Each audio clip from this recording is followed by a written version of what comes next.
Bienvenidos a un nuevo episodio de nuestro canal de podcast de Historias sin pretensiones. Y hoy contamos con un viejo conocido, David López Cavea. Hola David, gracias por estar aquí de nuevo. ¿Cómo estás? Muy bien, Antonio. La verdad que encantado de hablar contigo, además de un tema tan memorable, tan señalado y nada, pues a ver qué podemos sacar en limpio y ya a pasar un buen rato charlando de historia y de un acontecimiento tan épico. Tan épico.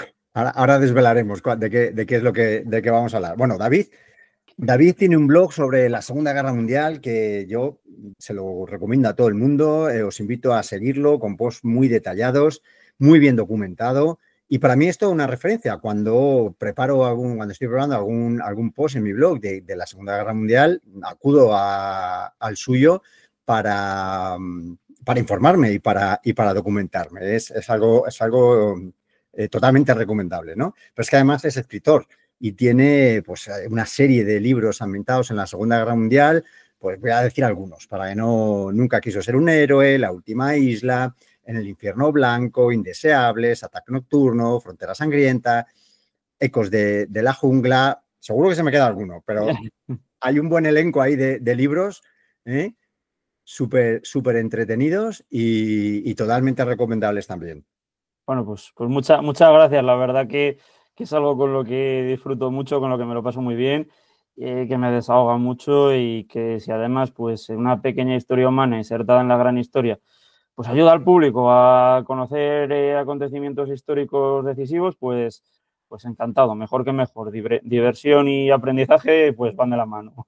Perfecto, perfecto. Y luego al final de la entrevista hablaremos de tu próximo proyecto. Bueno, Vale. pues hoy está con nosotros para hablar de ese momento épico, de esa efeméride épica que decía él, que es el día D, uno de los eventos más cruciales de la Segunda Guerra Mundial, o los desembarcos de Normandía, como los conoce mucha gente, ¿no? Que tuvieron lugar aquel famoso 6 de junio de 1944 y que marcaron el inicio de la liberación de la Europa occidental del dominio nazi, ¿no? La operación Overlord, que es el nombre técnico de la misma, es una gigantesca empresa militar que involucró a miles de soldados de diversas nacionalidades, aliados evidentemente, y que requirió una planificación meticulosa y una valentía extraordinaria, ¿no? En el tema de la planificación también nos detendremos porque esto no se monta de la noche a la mañana, ¿no? Y de eso es de lo que nos va a hablar David, ¿no? De la importancia estratégica, de los desafíos con los que se tuvieron que enfrentar, el impacto que supuso en la guerra. Así que, ¿estás preparado? Bien, vamos con ello, Pues vamos con venga. ello. Vale, lo que decía de la planificación, ¿no? ¿Con qué desafíos logísticos se enfrentaron los aliados, las fuerzas aliadas durante la planificación del famoso día D? Vale, bueno, pues efectivamente, ¿no? Claro, poner a los hombres, no solo se trata de poner a los hombres en tierra, ¿no? Sino de mantener una campaña continuada, porque esos hombres pues necesitan municiones, necesitan armas, necesitan que sigan llegando refuerzos, necesitan combustible, necesitan alimento, ¿no? Y entonces aquí hay dos aspectos que me gustaría resaltar, ¿no?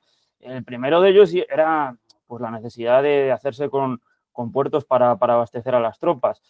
Y los dos puertos que más, digamos, atraían la atención de los generales aliados eran Cherburgo y El Havre.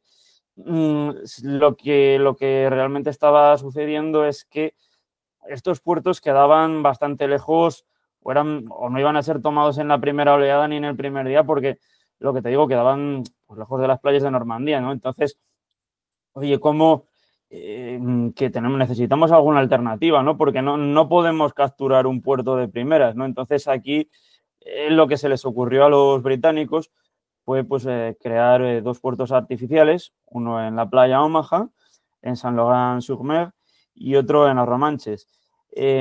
Claro, por eso Arromanches no lo arrasaron. Eh, entonces, pues aquí lo que hicieron, pues bueno, recurrieron a una serie de bloques de hormigón e incluso viejos buques que utilizaron como pantalla, ¿no? Digamos que lo que querían hacer era crear un compartimento de agua estanco por el que construir unos largos muelles que permitiesen llevar los suministros a tierra, ¿no? A falta de puertos en una ciudad, ¿no? Pues vamos a construir nosotros unos artificiales resguardadores de las corrientes marítimas. Sin embargo, pues tuvieron un problema porque las tempestuosas aguas del Canal de la Mancha ya sabemos cómo son, y uno de estos dos puertos fue arrasado. Estamos hablando del puerto americano de la playa Omaha, ¿no? Pero, sin embargo, pues por ejemplo, el puerto británico sí que es verdad que fue muy importante y les permitió llevar una cantidad muy, muy grande, muy importante de suministros a las fuerzas británicas.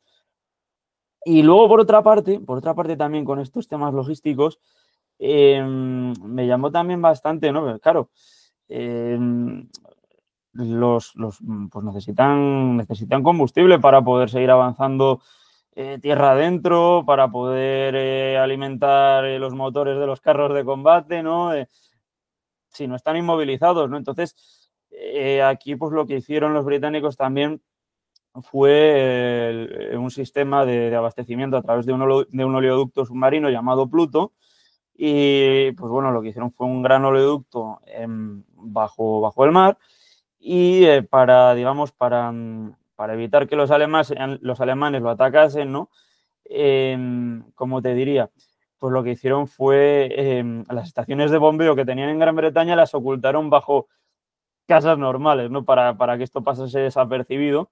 Y bueno, pues para cuando Pluto ya se dejó de utilizar, ya se habían bombeado más de 1 millón de metros cúbicos, si mal no recuerdo, de combustible. O sea, vamos, que le sacaron mucho partido, ¿no? Entonces, claro, digamos que aquí los aliados contaban con una logística muy potente y bueno, pues que a día de hoy vemos que también los ejércitos occidentales pues mantienen y que les vale la superioridad.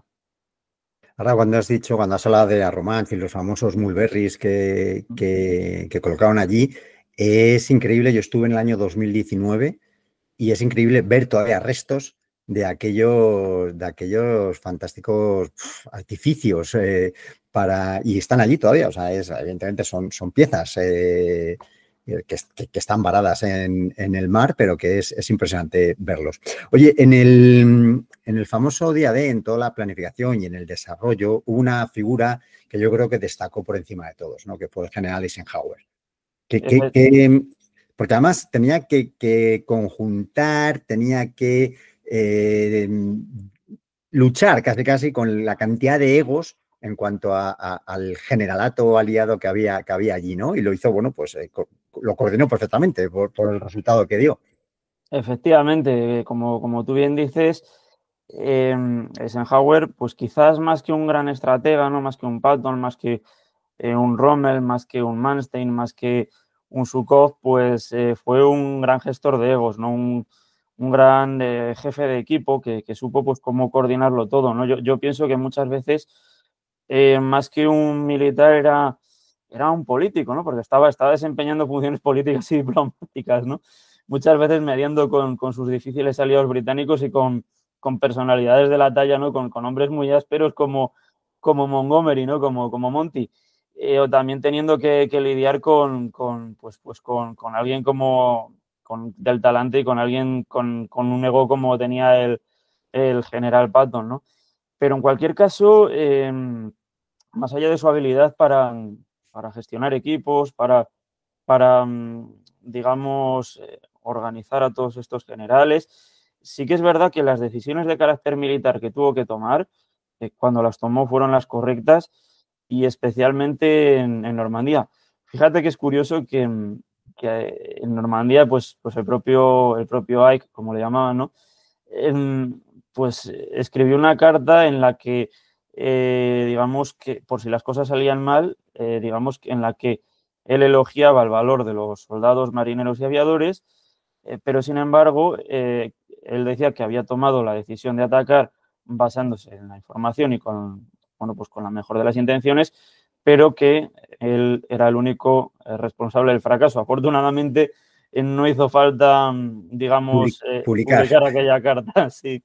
Pero bueno, la verdad es que le honra esa humildad y también, pues bueno, es verdad que tuvo un gran saber hacer a la hora de pues coordinar tanto mandos estadounidenses como británicos. Que curiosamente, salvo Eisenhower, que era el que los coordinaba a todos, en Normandía casi todos los mandos todo el resto de mandos eran británicos, porque tenemos a Sir Arthur Tedder en la aviación, que era británico, a Tedder que estaba, bueno, Tedder ya le he dicho, que estaba en la aviación británico, Ramsey también de la Marina británico y Montgomery, pues, comandante de las fuerzas de tierra en el día D, también británico. Y a nivel político, bueno, tú fíjate si fue buen político, que luego fue presidente de los Estados Unidos, Efectivamente, pero luego también tuvo que lidiar con Churchill, que aquello no debía ser fácil. O sea, que la verdad es que los egos, y además los egos en una élite y en un momento crucial de la vida, ¿no? Oye, y en los meses previos ya, por ejemplo, has comentado lo de Pluto, al final la idea de los Mulberrys, pero, por ejemplo, a nivel de espionaje, tenemos a un español, a Joan Pujol, y luego, por ejemplo, hubo una serie de maniobras de confusión en la Operación Fortitude para que los alemanes, bueno, pues no estuvieran bastante despistados a la hora de dónde iba a ser el desembarco. Efectivamente. Aquí el papel de Garbo va a ser importantísimo. Bueno, fue reclutado por los británicos, ¿no? Y le llamaron Garbo, pues en referencia a Greta Garbo, la actriz, ¿no? Y este hombre pues se ganó la confianza de los alemanes, consiguió entrar en el Abwehr, en el servicio de inteligencia naval alemana, y bueno, pues ya sabemos todos, ¿no? Pues actuando como doble agente con una falsa red de espías. Lo que ocurre que Garbo pues había generado bastante confianza en los alemanes porque les entregaba informaciones veraces. Pero Garbo era muy astuto y lo que hacía Garbo era jugar con los tiempos, es decir, sí, yo te voy a dar una información verdadera, pero te la voy a dar con la demora suficiente para que no me ataquen los convoyes aliados en el Atlántico. Claro. Claro, entonces, pues digamos que así se consiguió ganar la confianza de los alemanes y bueno, pues les estaba constantemente advirtiendo de cuidado, que va a haber que hay tropas aliadas preparándose en Escocia, ¿no?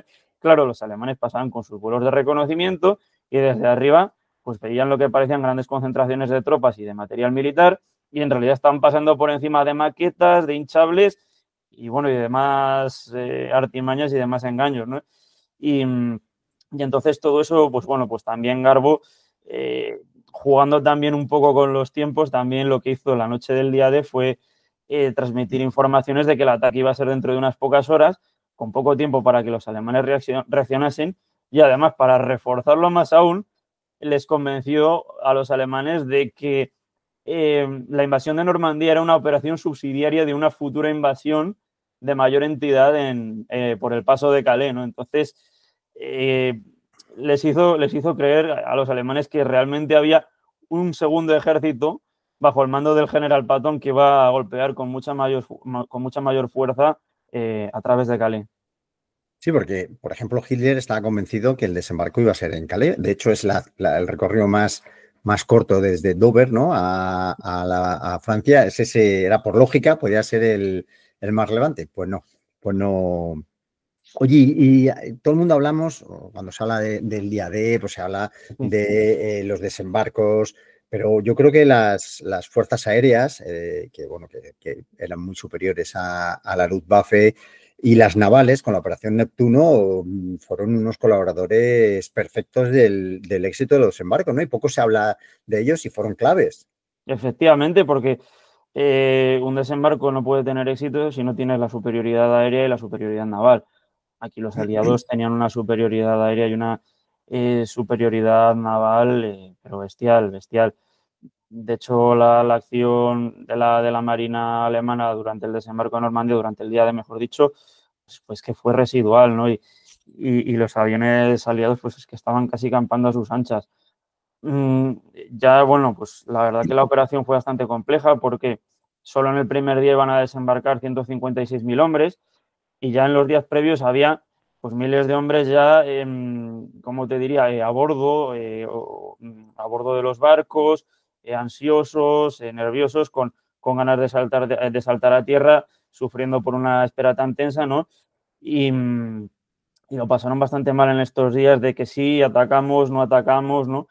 Y bueno, pues al final fue muy importante porque la operación Neptune también fue muy importante desde el punto de vista que una gran fuerza naval y aérea logró pasar inadvertida ante los ojos de los alemanes. O sea, ahí los dragaminas fueron limpiando de minas marinas el Canal de la Mancha, abrieron un pasillo marítimo. Me acuerdo que el punto de reunión de la flota se llamaba Piccadilly Circus, ¿no? En honor a, pues, a ese punto tan transitado, tan concurrido de Londres, ¿no? Y la verdad, pues que fueron el engranaje necesario para que todo esto pudiera triunfar, ¿no?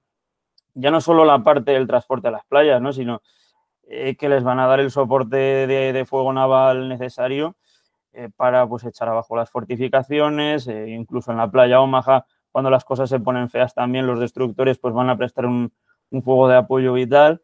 Y fíjate que la aviación aquí estuvo, por ejemplo, más imprecisas porque en algún caso quisieron asegurarse demasiado y esperaron para que las bombas no cayeran antes de tiempo y esperaron demasiado y las bombas acabaron cayendo tierra adentro matando un montón de vacas normandas, ¿no? O sea que, pero bueno, y civiles, desgraciadamente también, creo que es todavía más trágico, ¿no? Pero bueno, que sin duda pues jugaron un papel fundamental en esa travesía del Canal de la Mancha.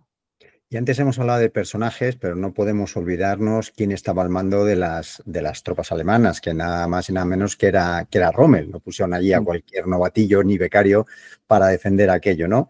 Entonces, ¿qué tipo de defensas, como el muro del Atlántico se llamaba, ¿no? Lo que estaba construyendo, teniendo en cuenta que no sabían por dónde iba a desembarcar las fuerzas aliadas y que la distancia entre el sur de Francia y Dinamarca, o sea, todo eso es costa atlántica, pues son miles de kilómetros, ¿no? O sea, ¿cómo lo hizo? Bueno, pues bueno, aquí la verdad es que Francia era un destino muy cómodo para el soldado alemán. Era tranquilo, el clima era mucho menos hostil que en la Unión Soviética, había buen vino, buena comida, y bueno, pues lo que te digo, no sé, es que digamos que el gran enemigo de los soldados alemanes era el tedio, era el aburrimiento. Bien, es verdad que digamos que esa sensación de tedio, de aburrimiento va a desaparecer, sobre todo después del desembarco en Dieppe en 1942, ¿no? Y aquí pues ya se van a tener que poner manos a la obra. Entonces, pues vamos a ver las costas pues de esta llamada muralla atlántica pues recubiertas de hormigón, de alambre de espino, muchísimos búnkeres, emplazamientos para cañones, casamatas, emplazamientos para ametralladoras. Van a plantar toda serie de obstáculos, por ejemplo, los erizos checos, ¿no? Para inmovilizar o para impedir el paso de los carros de combate. Tenemos las puertas belgas para que colisionasen contra las lanchas de desembarco, o los espárragos de Rommel, que eran, como te diría, un tronco alargado sobre un bípode, sobre el cual colgaban pues, artefactos explosivos. También había minas magnéticas, minas de proximidad, otras que se activaban por sonido, minas antipersona, en fin, habían ideado toda una pesadilla. Incluso también minas marinas que eran, pues bueno, de forma esférica, minas de forma esférica, con púas que sobresalían y ante el contacto con una embarcación, pues estallaban, ¿no? Entonces, pues la verdad que aquí habían ideado toda clase de artefactos diabólicos, millones y millones de minas, ¿no? Y bueno, pues la verdad que a falta, digamos, de superioridad naval, pues, y sobre todo aérea, pues un poco la idea era detener el desembarco en las playas, ¿no? Era casi un poco, y en algunos momentos, sobre todo en la playa Omaha, se van a ver escenas, pues, dignas de frentes estáticos de la Primera Guerra Mundial, ¿no? Y además la teoría de Rommel era detenerlos en la playa, no dejarles el parte de la base de que los soldados, lo has dicho tú antes, llevaban ya no sé cuánto tiempo embarcados porque la meteorología no era propicia para hacer un desembarco, llegarían mareados muchos de ellos, empapados, y su teoría era, es el momento, o sea, no dejarles que asienten una cabeza de playa porque se iban a reforzar y iban a llegar más, ¿no? O sea, que el Claro. tío lo tenía claro, luego no pudo llevarlo todo a cabo porque fueron muchas circunstancias las que se dieron aquellos días. Oye, en tu blog, que hemos mencionado antes, tienes un post muy interesante que sobre esta fase, precisamente sobre la previa, ¿no? Que se llama Operación Tarburus, un inesperado interrogatorio de Rommel. Sí, Cuéntanos un poco, porque fue en los días previos y entonces sí. fue bastante significativo. Sí, esto pasó en la zona de Calais a mediados de mayo. Bueno, pues aquí los aliados lo que estaban haciendo era inspeccionar las costas de la muralla atlántica, ¿no? Y en este caso concreto en Calais, ¿no? Pues bueno, querían saber un poco qué tipo de artefactos explosivos, qué tipo de minas habían colocado los alemanes por la costa, ¿no? Sobre todo en el paso de Calais. Y, y lo que hicieron pues fue enviar a comandos de la tropa número 3, ¿no? Y aquí, bueno, pues durante este reconocimiento, pues después de desembarcar de los botes neumáticos, mientras, pues digamos, deambulaban por la playa, pues fueron capturados dos tenientes de los comandos británicos. Uno de ellos se hacía llamar George Lane. Y bueno, pues claro, eran dos, digamos, dos prisioneros valiosos, ¿no? Oficiales británicos de comandos encima. Bueno, pues nada más y nada menos que fueron conducidos ante Rommel, ¿no? Al cuartel de la Roche-Guyon. Bueno, pues hay un suntuoso cuartel desde donde dirigía pues, la defensa de Normandía, la defensa de Francia. Y, y allí bueno, pues fueron a ser interrogados por el zorro del desierto, por Rommel. Y uno de ellos, el teniente Woodbridge, pues simplemente dio su nombre, apellidos, rango y número de serie y no dijo más.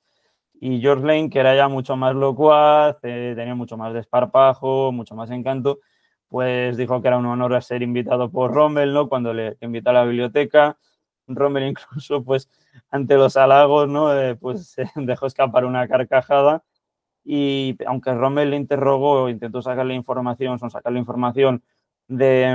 sobre pues, la invasión aliada, Lane no dijo absolutamente nada, no dijo ni palabra.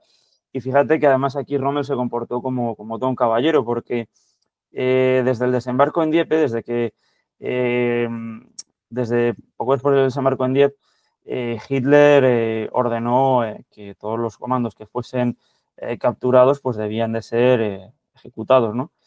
Y aquí pues se esperaba lo peor, Lane, se esperaba lo peor porque él era un comando, había sido capturado en una misión de espionaje y sabotaje y sin embargo Rommel intercedió por él, evitó su ejecución. Rommel, como era un caballero y respetaba las normas de la guerra, pues evitó su ejecución y bueno, pues George Lane pues sobrevivió a su estancia en un campo de prisioneros y logró salvar la vida y sobrevivir a la Segunda Guerra Mundial. Me tuvo suerte de que le interrogó Rommel y no le interrogó algún miembro de las SS. Entonces, a lo mejor no hubiera sido tan gracioso No, ni no, tan no, no, no, no, no, no, caballeresco no, no, no, no, no. en esa situación, ¿no?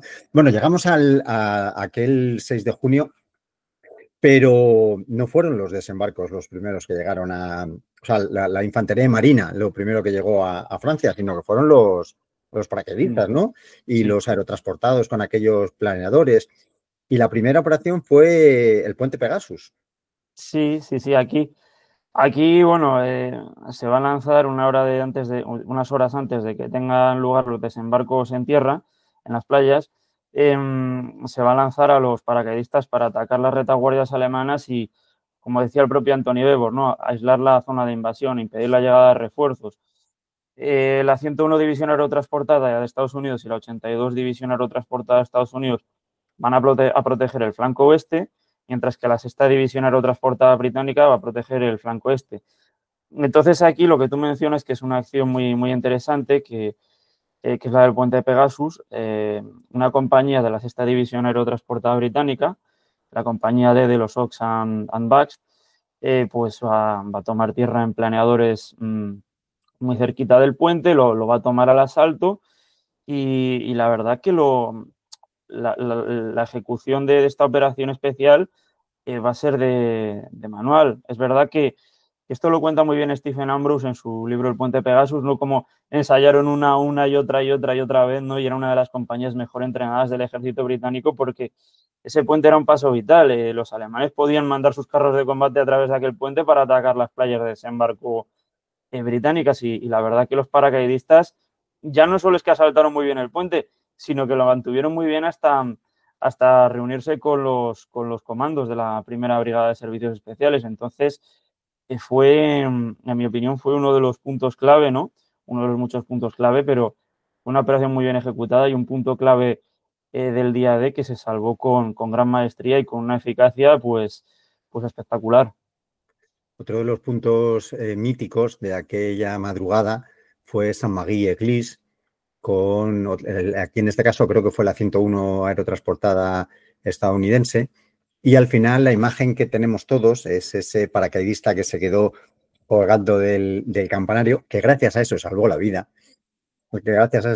y que hoy en día hay un muñeco que refleja aquello, o sea, que es una en memoria de aquel suceso, ¿no? Porque la verdad es que toda la zona de Normandía está en permanente recuerdo y en permanente memoria de los combates que tuvieron lugar en aquellos días, y hablamos ya de 80 años de diferencia, ¿no? David, háblanos porque seguramente muchísima gente no conoce los Ruperts, esos Vale. famosos muñecos que eran como paracaídas, ¿no? Que se lanzaban en distintos puntos con su propia cargas explosivas y que trajeron un poco locos a los alemanes, los despistaron, y los grillos. Vale, mira, yo esto de los paracaidistas, estos falsos, ¿no? De los maniquíes, estos explosivos que lanzaban, la verdad que la primera vez que lo vi me reí muchísimo, ¿no? Pero fíjate que curiosamente los aliados no fueron los primeros en utilizarlos, sino que los utilizaron los alemanes en Holanda en 1940, en la invasión de Holanda en el 40. Pero sí que es verdad que los aliados los utilizaron de una manera más masiva. Bien es cierto que existe bastante controversia sobre si este muñeco, que al tocar tierra eran muñecos, pues esto, de paja, de arena y lona, ¿no? O sea, bueno, los llamaban los paradumis. Bien es cierto que existe bastante controversia, que si llevaban grabaciones de sonidos de disparos, que si no estallaban como una traca de Valencia al tocar tierra. Lo cierto es que si tú te lees el libro de Cornelius Ryan del día más largo, sí que te dice Cornelius Ryan que estallaba una ristra de petardos cuando, si mal no recuerdo, que estallaban los petardos, bueno, pues estallaban al tocar tierra, ¿no? Pues todo esto pues para despistar a los alemanes, para inquietarlos y para volverlos locos, ¿no? Estamos hablando pues de que lanzaron estos simpáticos amiguitos lanzaron unos 500 maniquíes, ¿no? Y luego lo que comentabas del grillo, el grillo, esto lo llevaban los soldados de la 101 División Aerotransportada. Es una forma de identificarse, ¿no? Era una forma de identificarse. Claro, una de ellas era relámpago y el otro respondía trueno, ¿no? Que era el santo y seña. Pero otra forma un poco más delicada o en la que se ponía menos el paracaidista de la 101 era pues con un grillo que emitía un chasquido metálico bastante sonoro y nada, pues respondían con una serie de clics de grillo y así se identificaban y se reunían entre soldados de la misma unidad, ¿no? De soldados de la 101, pues en medio de todo ese caos, porque fueron lanzados a los cuatro vientos, en medio de la noche, en territorio enemigo, visibilidad casi nula, ¿no? Entonces fue un caos y era una noche llena de peligro. Claro, porque ahí hay dos datos significativos que acabas de decir tú. Uno, era de noche, y segundo, no todos los lanzamientos fueron certeros. Oye, y bueno, ya tenemos a los paracaidistas, a la mañana siguiente llegaron las lanchas de desembarco. ¿Y cómo reaccionaron las fuerzas alemanas, ¿no? ¿En qué se aprovecharon? ¿Qué errores cometieron? Porque Rommel no era suficiente, era el entrenador del equipo, pero los jugadores eran los que estaban ahí en los búnkers y en las ametralladoras, ¿no? Claro, aquí hay muchos factores que van a determinar la derrota alemana en Normandía.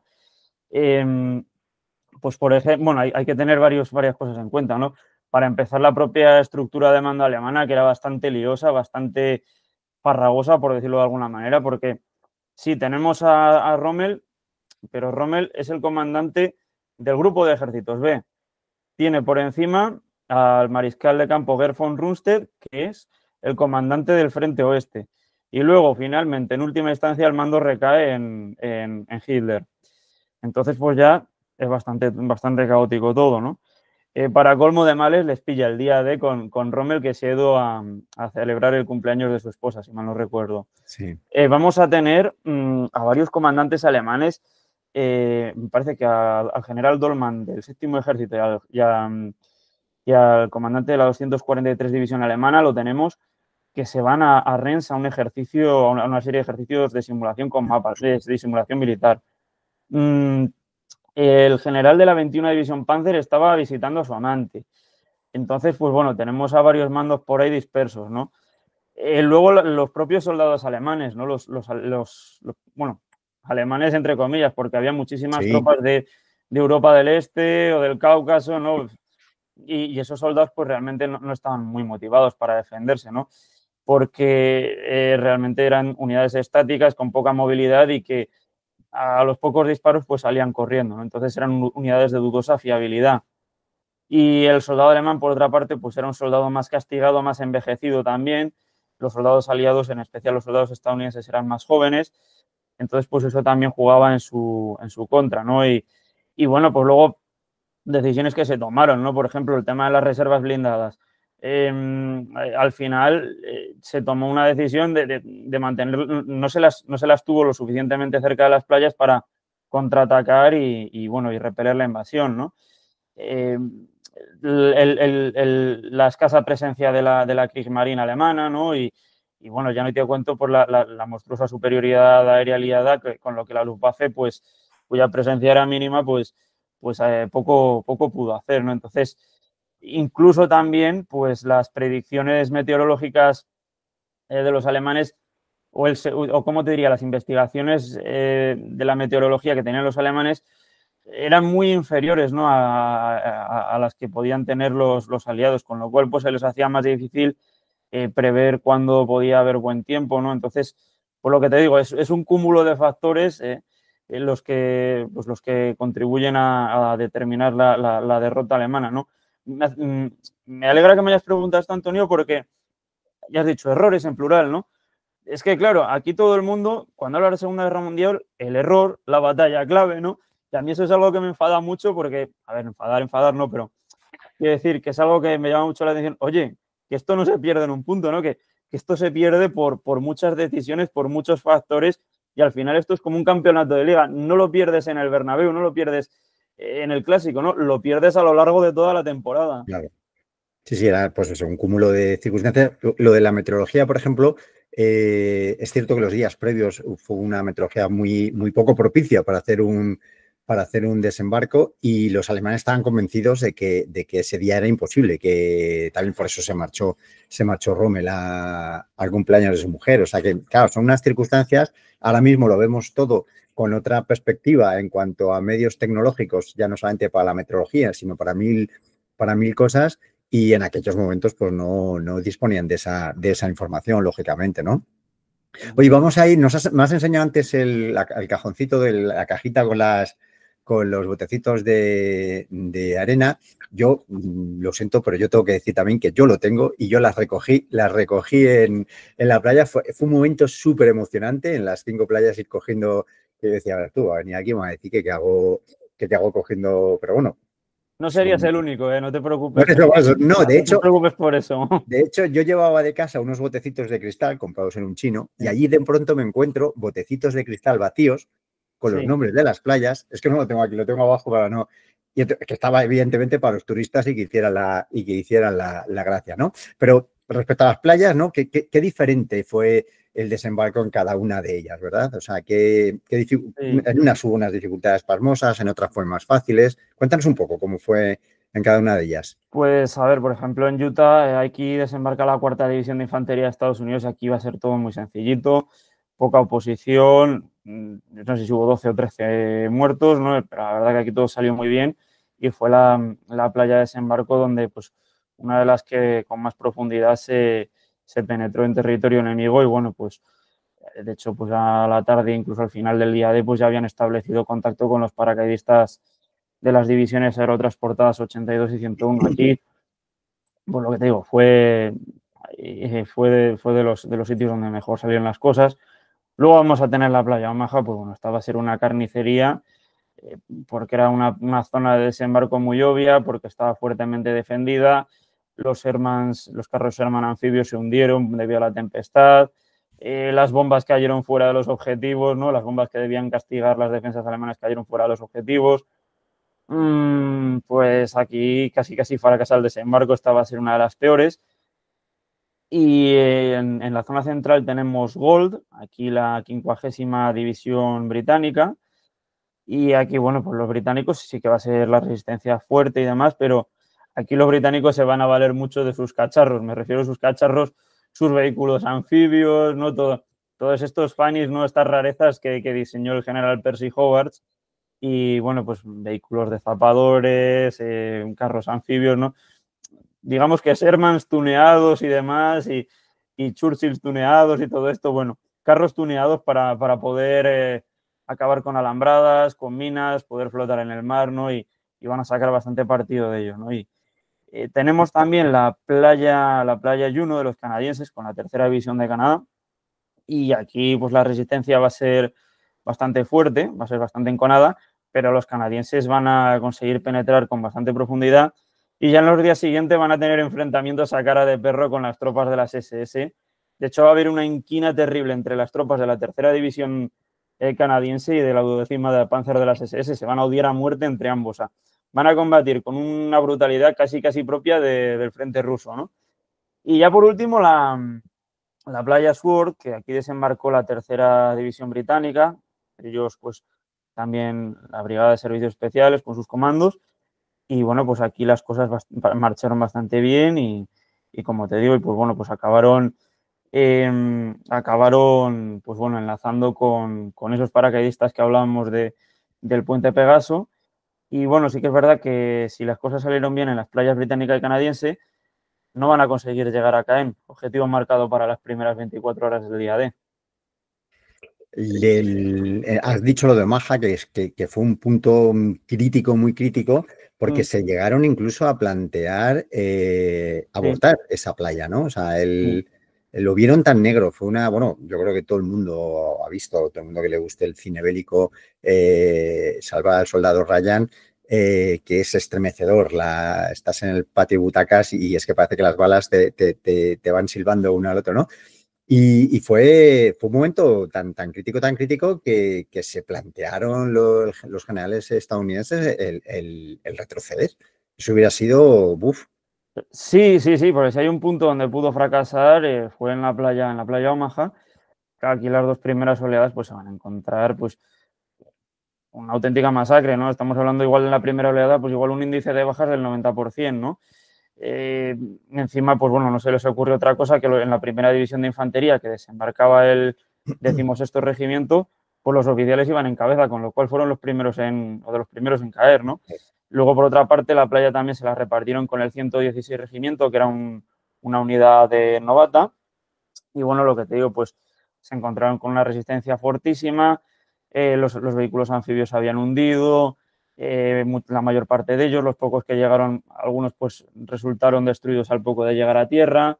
El bombardeo pues, aéreo y naval no había eliminado las defensas alemanas.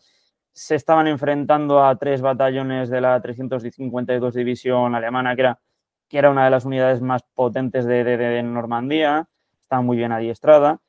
Y entonces aquí lo que ocurrió, pues bueno, pues fue todo gracias a la infantería, pequeños grupos de hombres muy valientes que le echaron pues mucho valor y mucha iniciativa, ¿no? Y que poquito a poco pues consiguieron rebasar las alambradas y abrirse camino a través de esas pendientes herbosas, ¿no?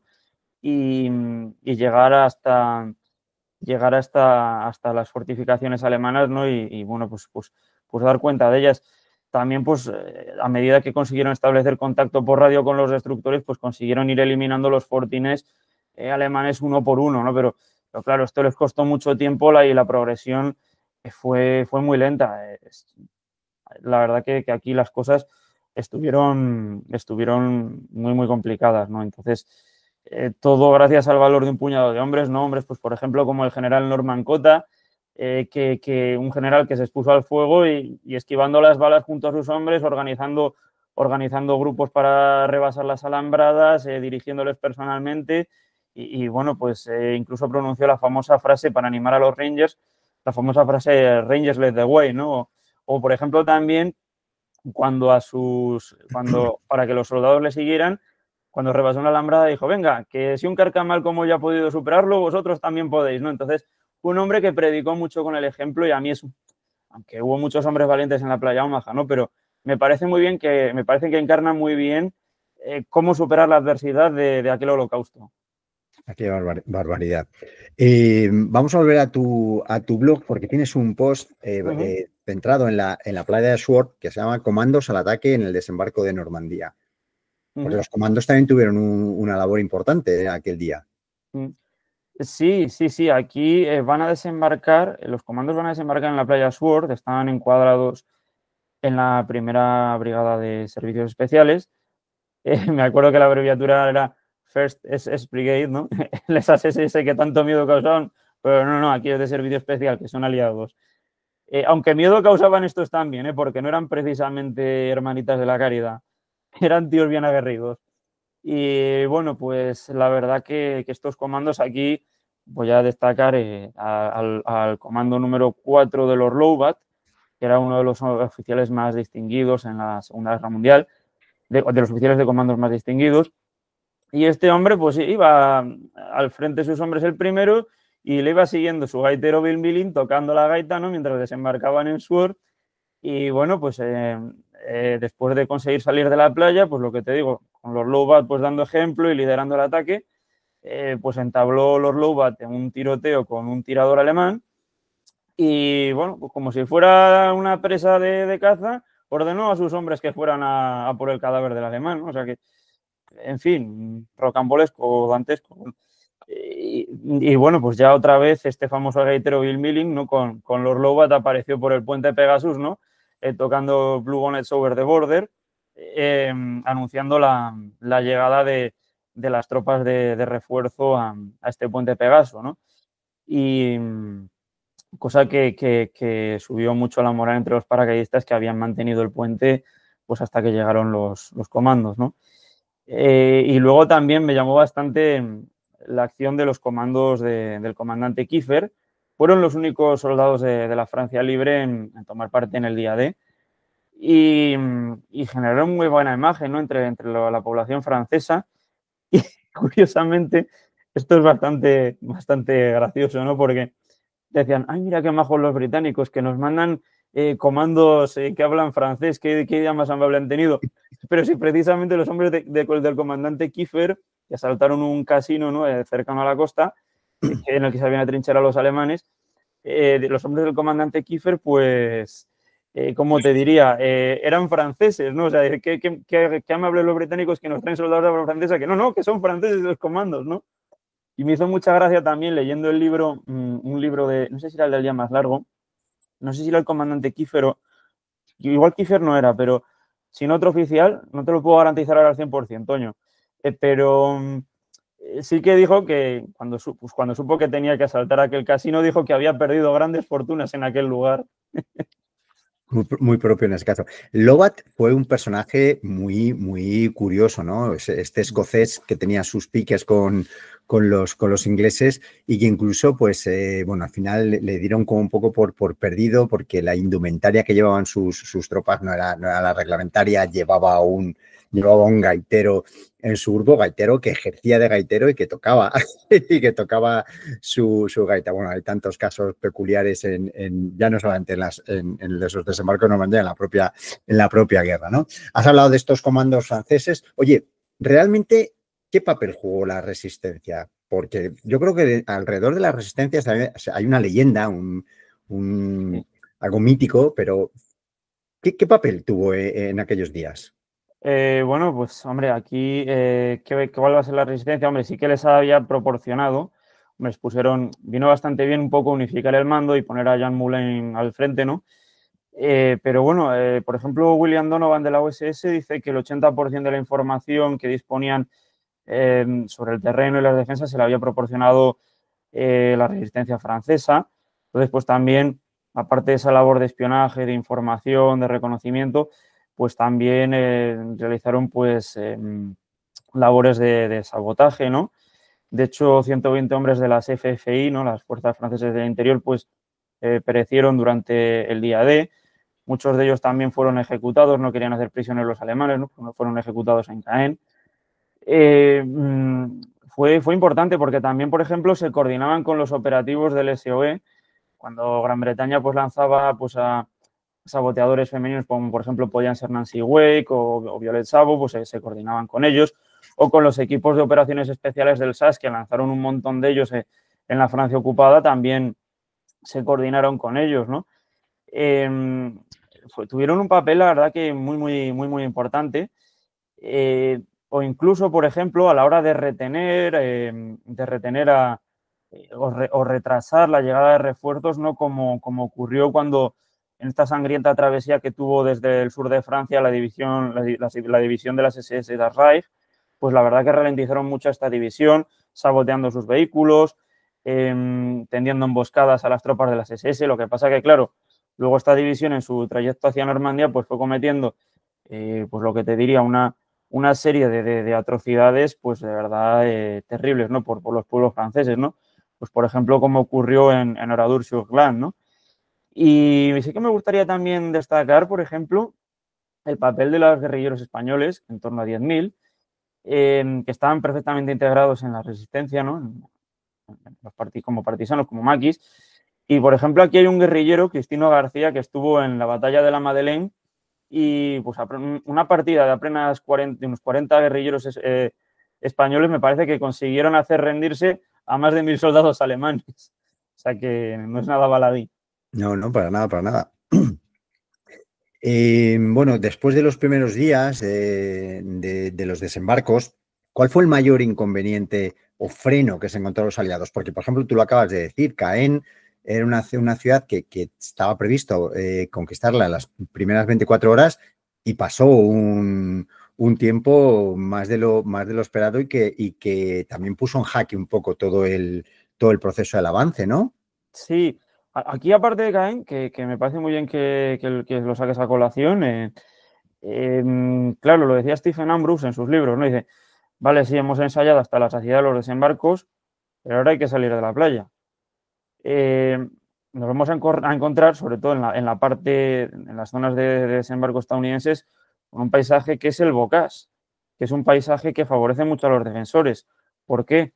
Porque es un paisaje frondoso, con muchos setos, con cercas de madera y de piedras, con multitud de pequeñas granjas que se alternan, con explotaciones ganaderas, ¿no? Entonces es un paisaje en el que es difícil moverse, muy laberíntico, repetitivo, ¿no? Y te puedes desorientar y te puedes perder. Y es un terreno que conocían bien los alemanes como defensores y que les beneficiaba. Y luego lo de Caen, efectivamente, aquí habrían sobreestimado, aquí Montgomery en la planificación había sobreestimado la capacidad de sus tropas para el primer día, ¿no? Porque esto realmente, aquí en el momento en que las tropas de la 21 División Panzer en la tarde del 21 las tropas de la 21 División Panzer en la tarde del 6 de junio, pues hacen acto de presencia por Caen y ya pues ahí ponen en retirada las primeras avanzadillas británicas, pues ya se va a ver que esto va a costar mucha sangre, sudor y lágrimas. De hecho, pues claro, aquí Hitler lo que ocurre y los alemanes pues respetaban más a los británicos como combatientes porque tenían más experiencia y entonces en el frente de Caen van a concentrar a sus mejores divisiones de las SS, ¿no? Y aquí, claro, los británicos y los canadienses se van a enfrentar por ejemplo, a una concentración de fuego artillero mucho mayor y de fuego antitanque mucho mayor que la que se enfrentaron sus colegas estadounidenses, ¿no? Entonces, además Caen era un punto estratégico, ¿no? Y por su posición, y claro, los alemanes no lo van a dejar caer fácilmente. De hecho, pues le va a llevar 36 días a Montgomery tomarlo, ¿no? Hay quienes incluso hablan de derrota, ¿no? Pero bueno, yo igual derrota no, pero victoria pírrica sí, porque esto le costó una barbaridad de carros de combate, ¿no? O sea, cantidad de grandes operaciones que lanzó Montgomery y se saldaban con cientos de carros Sherman destrozados, ¿no? Entonces, aquí se van a encontrar con una resistencia muy enconada por la importancia estratégica de esta ciudad de Caen, que por cierto, con todos los bombarderos que lanzaron los británicos, acabó pues literalmente arrasada. Uh-huh. Oye, y 17 días después del desembarco se producía otro hecho, bueno, pues también súper importante, que fue la gran contraofensiva soviética del Ejército Rojo sobre los alemanes que estaban en suelo ruso y empezó el camino a desalojarlos de allí. Bueno, ya no solamente desalojarlos, sino que acabarían en las puertas de Berlín, ¿no? Que fue la famosa operación Bagration. ¿Qué consecuencias, o sea, qué relación puede haber entre una y otra en cuanto a las consecuencias sobre los alemanes? Porque los alemanes de pronto se vieron inmersos dentro de una pinza con dos superpotencias, los aliados por un lado y los soviéticos por otro, con unos ejércitos superpotentísimos, ellos súper desgastados. Entonces, ¿qué consecuencia tuvo aquello? Pues hay una frase que solía repetir mucho Hitler, que es una frase que se le atribuye a Federico de Prusia, y Hitler pues solía repetirla bastante, y esta frase decía: quien quiere defenderlo todo acaba no defendiendo nada. Pues esto fue lo que le pasó a Alemania, que se abrió muchísimos frentes. Primero, tienes ya un frente abierto en Italia, y de repente te abren los aliados un segundo frente, un frente en Europa Occidental, que te obliga a enviar tropas para contener esa hemorragia que te han abierto. Pero es que luego van los soviéticos y te abren todavía otra mayor, que es la operación Bagration, en el frente oriental, para expulsarlos de Bielorrusia y lanzarlos ya hacia Polonia, ¿no? Y lo hacen de una manera tan masiva y tan brutal, que es que pues, prácticamente los expulsan por completo de la Unión Soviética, ¿no? Entonces va a ser un momento pues terrible para Alemania, porque ya empieza a ver sus fronteras amenazadas. Va a ser un poco ya cuando Alemania ya se ve acorralada y con lo que te digo, con su propia patria amenazada, ¿no? Y hay que poner también en valor la operación Bagration, porque es verdad, la operación Bagration supone la expulsión de Alemania de la Unión Soviética. Y, a ver, es verdad que el desembarco en Normandía es muy importante, pero hay que ponerlo en contexto. No es la batalla decisiva de la Segunda Guerra Mundial. Sí que es muy importante en la liberación de Europa Occidental y por nosotros como somos, ¿no? Pues formamos parte de Europa Occidental, pues para nosotros en nuestra cultura y por los valores que representan las potencias aliadas de la democracia, ¿no? Y del tipo de sociedad que representan, pues sí que es verdad que le hemos dado mucha importancia, y que es verdad que Hollywood también lo ha magnificado, pero es verdad que el ejército alemán, la gran tumba va a ser el frente oriental, ¿no? En cualquier caso, vuelvo a reiterar que la derrota de Alemania es una derrota multifactorial, ¿no? Porque van a perder pues eso, por no acabar con los británicos, por atarse a un aliado como Mussolini, por ponerse en valle la Unión Soviética, te enfrentas con todo el poder industrial de Estados Unidos. Entonces aquí son un montón de factores los que van a propiciar su derrota. Claro, has mencionado Hollywood. Evidentemente, por nuestra cultura occidental, estamos más influenciados por la cultura estadounidense en este caso, y hemos sido más conocedores de todo lo que sucedió en el frente occidental, y nos ha llegado muy poco de lo que sucedió en el frente oriental, aunque bueno, yo creo que hay una coincidencia ya entre la historiografía de que la tumba realmente fue la sangría que sufrieron los alemanes en el frente soviético, ¿no? Y hablando de Hollywood, bueno, yo creo que hay películas míticas, ¿no? Como el día más largo, que tú has mencionado antes, el libro, Salvar al soldado Ryan, que lo he comentado yo con el tema de la playa de Omaha, o la serie de Hermanos de Sangre, ¿no? Hay más, pero ¿tú con cuál crees que es la que mejor recoge los hechos? Vale, pues bueno, la del día más largo, por ejemplo, me gustó bastante, aunque es verdad que pues ya tiene muchos años, pero vamos, a la hora de recoger los acontecimientos desde las distintas perspectivas y desde los protagonistas, pues me gustó mucho, por eso, porque ves todos los prismas de la batalla, ¿no? Y también la de Hermanos de Sangre, porque es bueno, muy realista, y recoge pues lo que vivieron pues un puñado de paracaidistas que saltaron sobre Normandía, ¿no? Salvar al soldado de Ryan también me dejó muy buenas sensaciones. Lo que ocurre que, claro, la verdadera historia de Salvar al soldado de Ryan no es tan extrema, porque simplemente pues fue que el soldado Nyland, había perdido a sus hermanos y bueno, pues simplemente se presentó un capellán de la 101 División Aerotransportada, se presentó en un jeep, fue a buscarlo y se lo llevó para casa. No fue un rescate así tan terrible, bajo fuego enemigo, que rodeados, resistiendo ahí los envites de una compañía de las SS, no.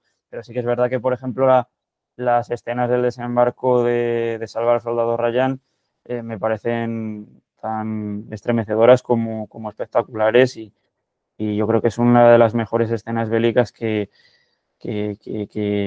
ha recogido el cine bélico. Claro, yo recuerdo del día más largo, pues siendo un crío. O sea, entonces era todo como muy propagandístico, lógicamente, todo Mm, era heroicidad, allí se veía poca sangre, se veía pocas.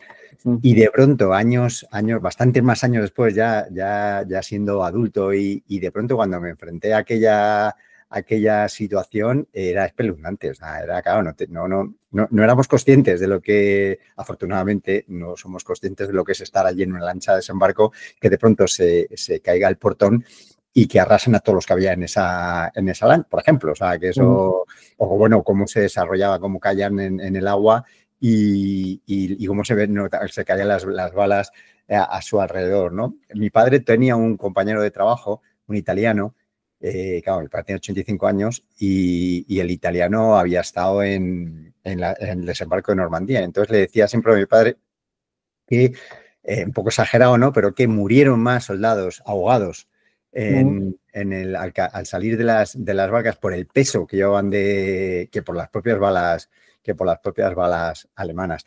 David, yo creo que le hemos metido un buen repaso al día D. Hemos hablado de los preparativos, de los días previos, de los aerotransportados, de cómo fue los desembarcos en las playas, de los días posteriores.